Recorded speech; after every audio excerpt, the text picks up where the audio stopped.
mes deux premiers coups de cœur, on va être sur des cafés d'altitude, un café du Mont Kenya, donc café du Kenya, et un café de la station Kayenza du Burundi. On a des cafés qui sont très très fruités, souvent avec une note de cerise, avec une petite note derrière un peu gourmande de caramel, et puis une acidité bien prononcée. Donc ce sont vraiment des cafés, c'est un pur bonheur de les déguster par exemple en cafetière piston, même en filtre papier, que ce soit la cafetière filtre électrique ou en filtre manuel. Donc c'est très très agréable. Donc ça, ce sont vraiment mes cafés préférés. On est sur par exemple le Kenya. Pour le Mont Kenya, on va être aux alentours de 2000 mètres d'altitude. Donc on a vraiment une graine qui s'est imprégnée vraiment du fruit de la cerise. On a eu une maturation de la cerise beaucoup plus longue.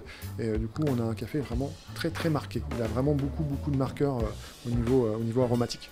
Et le troisième?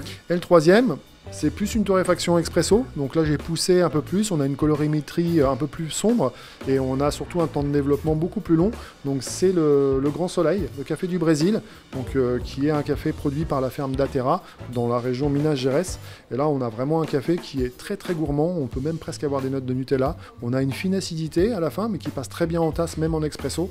Et ça, c'est vraiment une bonne découverte ces 2 derniers mois dans les choix des cafés brésiliens qu'on a fait rentrer.